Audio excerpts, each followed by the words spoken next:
Olá pessoal, tudo bem? Sejam bem-vindos a mais uma aula de anatomia com o professor Daniel, da Escola Biotech.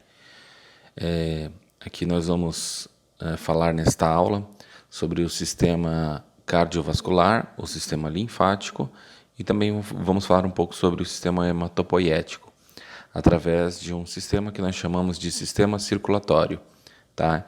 Ou seja, falaremos sobre a circulação de líquidos no nosso organismo. Nesse sistema a gente vai falar sobre o coração, sobre os vasos sanguíneos, sobre os vasos linfáticos e um pouquinho, rapidamente, sobre a produção de glóbulos sanguíneos, tá bom? Então, vamos dar início à nossa aula, tá? Então, o sistema circulatório tem função básica. Então, ele tem função básica de circular, levando material nutritivo, oxigênio, células, também transporta os produtos residuais do metabolismo, ou seja, ele vai fazer com que esses materiais circulem através de ductos que nós chamamos de vasos. Aí aqui nós temos uma divisão do nosso sistema circulatório, tá? Uma divisão chamada sistema sanguíneo, ou então vocês vão encontrar como sistema cardiovascular e sistema linfático, tá? Nesse sistema linfático vocês encontram um outro sistema chamado sistema hematopoético. Então vamos primeiro falar aqui sobre o sistema sanguíneo ou cardiovascular. Então o sistema cardiovascular ele é composto por vasos sanguíneos, né, que são as veias, artérias e capilares sanguíneos, sendo que as artérias elas se subdividem em arteríolas e as veias se subdividem em vênulas. E os capilares sanguíneos? Capilares sanguíneos são vasinhos sanguíneos muito pequenos, do tamanho de fios de cabelo, tá? E o próprio coração. Então, as artérias são vasos sanguíneos que fazem com que o sangue chegue até algum local. Então, ele sai do coração e chega até algum tecido que não seja o próprio coração, apesar de também chegar no coração, tá bom? Então, as artérias saem do coração, o sangue sai do coração e o sangue chega até algum setor, tá bom? Algum outro tecido. As veias, o sangue retorna dos tecidos para o coração. E os capilares sanguíneos é ali onde acontece a troca gasosa, é ali onde acontece a difusão sanguínea, tá bom? Então, nos capilares sanguíneos, eles são vasinhos tão fininhos que eles levam os nutrientes, o oxigênio, até o interstício, que é o espaço entre as células. E dali também eles são capturados, tá bom? E o próprio coração. O coração seria uma bomba que faz com que esse sistema sanguíneo funcione. Então, esse coração ele ejeta esse sangue, fazendo com que ele gire, tá? Então, aqui a gente tem um desenho, né? Então, aqui o coração ele faz com que este sangue gire, tá? Então, ele sai o sangue sai do coração aqui pela artéria aorta, passa aqui pelo corpo inteiro, chegando aos capilares sanguíneos e retorna ao coração, tá? Depois de retornar ao coração, aí ele vai passar por um outro sistema chamado hematose, né? Que é uma circulação que acontece até os pulmões só. Mas isso fica para a nossa próxima aula, não precisa se preocupar com isso agora. Agora, só o que eu quero que vocês entendam é que nós temos uma bomba e essa bomba leva esse sangue através desses ductos, que são vasos sanguíneos. Agora, professor Daniel, o que é isso daqui, ó, essa coisa verde estranha? Essa coisa verde estranha são vasos também, são vasos linfáticos, tá? É outro sistema que nós vamos falar, o sistema linfático. Então, ele é um sistema semelhante ao sistema cardiovascular, com uma diferença gritante, né? Que não tem coração, não tem bomba. Então, ele funciona, a circulação acontece de forma lenta, bem lenta. E ela só acontece através da contração de músculos que estão em volta desses vasos, né? A gente chama de músculos subjacentes. E esse sistema tem vários órgãozinhos, como por exemplo esse daqui, ó, cerca de 500 dele pelo nosso corpo. São os linfonodos. E outros órgãos também, tá? Além disso, nesse sistema aqui é onde ocorre, eu já passei para vocês lá no sistema musculoesquelético, eu falei isso para vocês sobre a hematopoiese, né?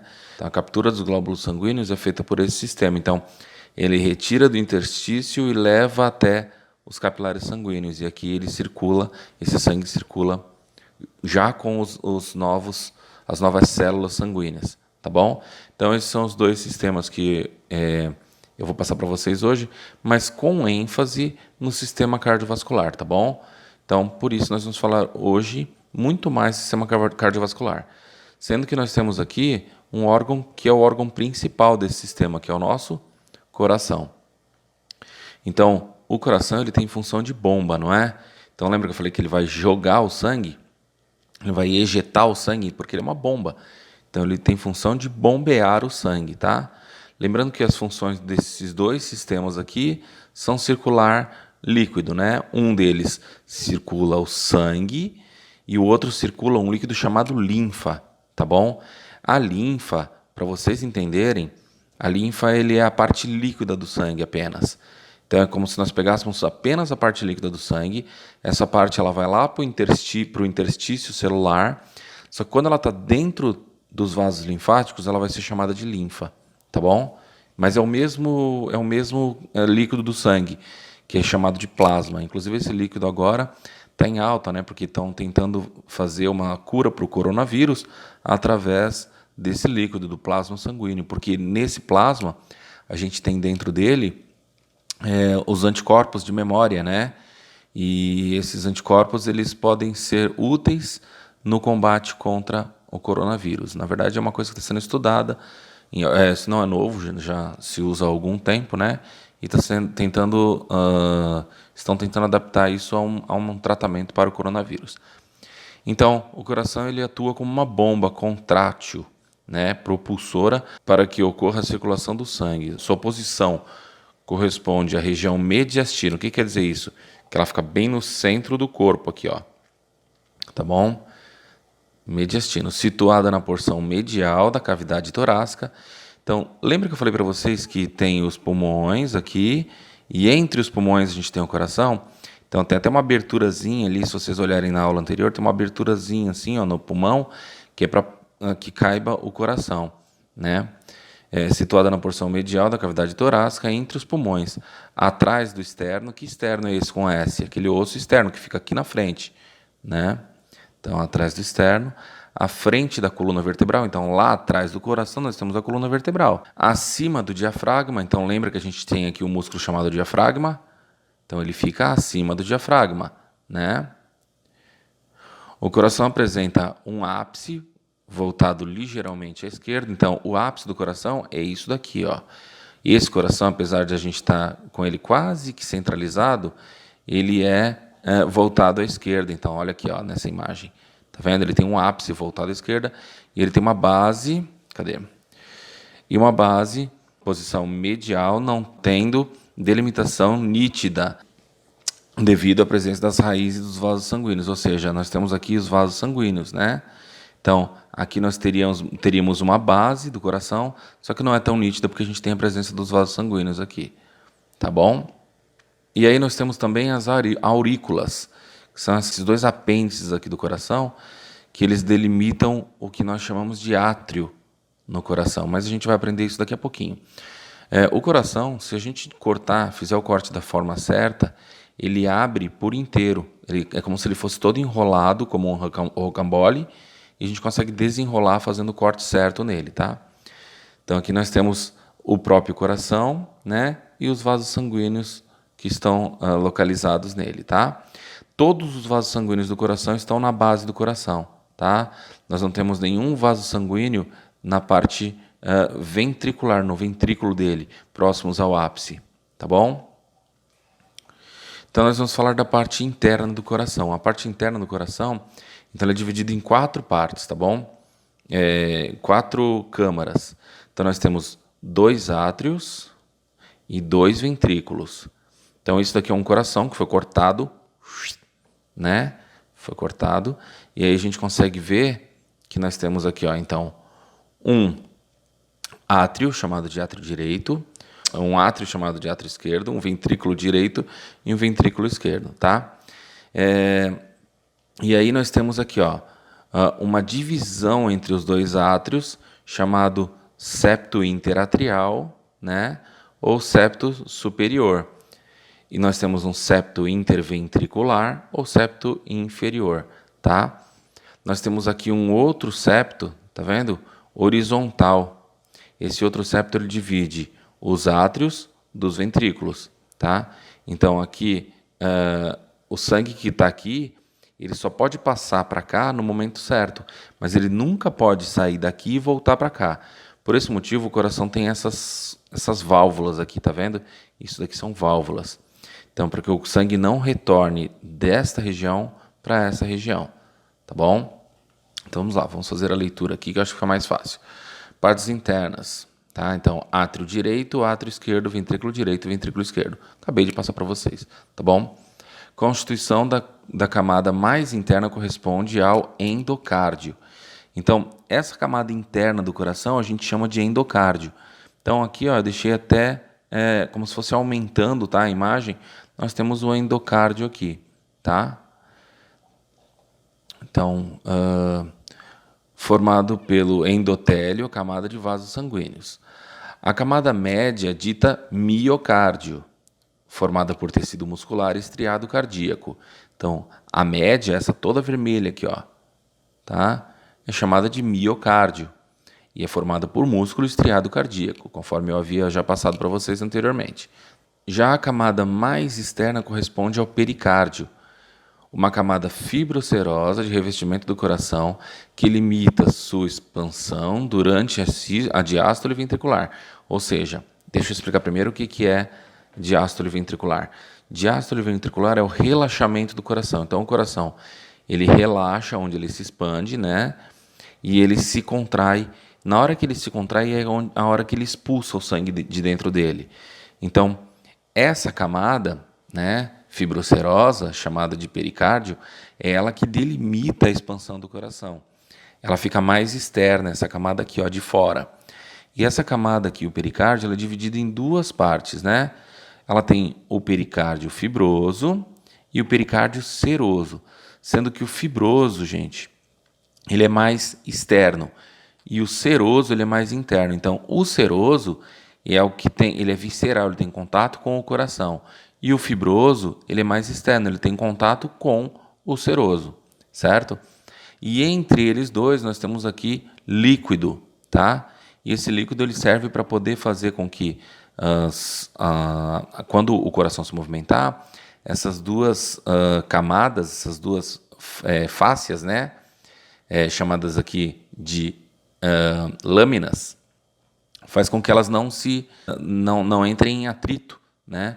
E esse deslizamento faz com que seja suave o deslocamento e movimentação do coração. Agora a gente vai falar um pouquinho sobre a morfologia do coração, tá?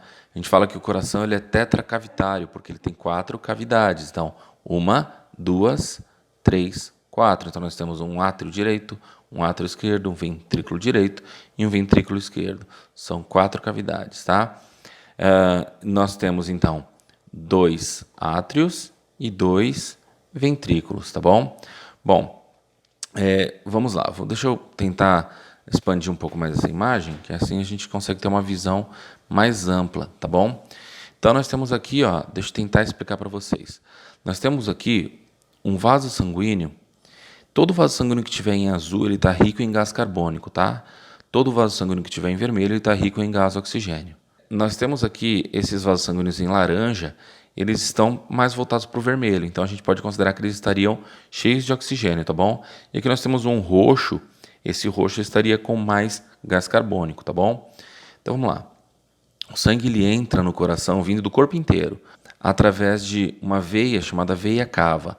E aí ela se divide em uma porção superior e uma porção inferior. Então, veia cava superior e veia cava inferior. E esse sangue entra no coração aqui no átrio cardíaco. Que átrio é esse? O átrio direito, tá bom? E aí, o sangue entra no coração, ele é levado até a próxima câmara. Então, quando o nosso coração ele faz o seguinte, ó, ele faz a contração dos 2 átrios. No momento em que os 2 átrios se contraem, os 2 ventrículos se relaxam. No momento em que os 2 ventrículos se contraem, os 2 átrios se relaxam. Para que isso? Então, vamos lá, vamos tentar entender. Então, o sangue entrou no átrio direito. Nesse momento, ele está relaxado. Só que o átrio direito ele vai contrair. Quando ele contrair, ele vai expulsar esse sangue para essa próxima câmara. A mesma coisa vai acontecer no átrio esquerdo, né? Só que eu vou explicar primeiro um lado, depois o outro, que fica mais fácil de entender. Então, o sangue entrou no átrio direito, esse átrio estava relaxado, ele se contraiu à medida que o ventrículo direito se relaxou, tá? Ou seja, o átrio estava em diástole, ou seja, relaxado, ele entrou em sístole. Nesse momento que ele entrou em sístole, o ventrículo direito que estava em diástole, estava em sístole, entrou em diástole. Então, de novo, falando em outras palavras, então, átrio direito estava relaxado, recebeu o sangue. Contraiu, à medida que ele contraiu, ele vai levar o sangue para o ventrículo direito, que estava, naquele momento, agora, onde ele recebe o sangue, relaxado. Tá? O ventrículo direito, ele está relaxado, recebendo o sangue. Ele vai contrair. Quando ele contrair, esse sangue ele não pode retornar para cá. Então, como ele não pode retornar, ele tem aqui, ó, uma válvula, tá? Essa válvula, ela tem cordinhas chamadas de cordas tendíneas, tá? Que ficam presas ao coração, a parte interna do nosso ventrículo. E esse ventrículo, então, à medida que ele se expande, ele puxa essas cordinhas e fecha essa válvula. Então, o sangue não tem mais como retornar, tá bom? E aí, quando ele se contrai, o sangue ele rompe essa válvula aqui, tá? Essa válvula pulmonar, e é onde a gente chama isso daqui de TUM. Então, esse momento onde rompe essa válvula aqui, a gente chama de TUM. Então, o coração faz o TUM e o TÁ. Esse daqui é o TUM. Por que TUM? Porque na ausculta cardíaca, né, quando a gente vai escutar o coração, a gente ouve um barulho que parece um TUM e depois um outro barulho que parece um TÁ. Então, aqui ele vai fazer um TUM, quando o sangue vai entrar nos vasos sanguíneos. A mesma coisa, no mesmo momento, está acontecendo aqui, com uma diferença que daqui a pouco eu vou explicar para vocês. Então, o TUM é o rompimento dessas válvulas aqui, ó. Essas válvulas, elas levam para os vasos sanguíneos, diferente dessas válvulas que rompem para levar o sangue dos átrios para os ventrículos, tá bom? Então, nesse TUM, então, agora aqui, esse sangue que estava no ventrículo direito, ele vai ser direcionado até uma artéria chamada artéria tronco-pulmonar. E essa artéria vai se dividir, tá bom, em dois lados, tá bom? A artéria pulmonar direita e a artéria pulmonar esquerda. E essa artéria vai levar o sangue até os pulmões. Com detalhe, essa artéria está com sangue rico em gás carbônico, tá vendo que está mais azulado? Então, ela vai levar o sangue até os pulmões, lá vai acontecer a hematose, e aí, através de veias, o sangue, agora rico em gás oxigênio, vai retornar para o coração. Retornando aqui, ó, para o nosso átrio esquerdo, tá? Então, o átrio esquerdo vai receber o sangue, tá bom? E a mesma coisa que aconteceu aqui vai acontecer aqui de novo. Então, ele vai relaxado receber o sangue, vai contrair, fazer com que o sangue do átrio passe para o ventrículo, que agora está se relaxando. Quando o ventrículo se contrair, ele vai levar o sangue para a artéria aorta. Lá na artéria aorta, vai acontecer o quê? Esse sangue vai ser redirecionado agora para o corpo inteiro. Primeiro para o tronco braquiocefálico, tá bom? E em seguida para a nossa artéria carótida comum esquerda, tá? Então, aqui o nosso braquiocefálico, essa artéria vai se dividir em outras duas artérias, tá? Uma é a carótida comum direita e a outra é a subclávia direita, tá bom? Aqui, então, a artéria carótida comum esquerda e aqui a carótida comum, a subclávia esquerda, tá? Essa configuração aqui, existem algumas variações anatômicas, mas essa é a mais comum, tá bom? Bom, gente, para a nossa aula de hoje, por enquanto nós vamos parar por aqui, tá bom? E eu vou deixar também esta página para que vocês estudem. Assim que vocês... Ela já, na verdade, já tem tudo que a gente falou aqui, tem nessa página, tá? Exceto essa partezinha aqui, tá bom? Aí, por causa dessa partezinha aqui, ó, a gente vai fazer numa próxima aula, tá bom? Gente, bons estudos, espero que vocês tenham entendido. Esse é apenas o começo do nosso sistema cardiovascular, tá bom? Fiquem com Deus, bons estudos.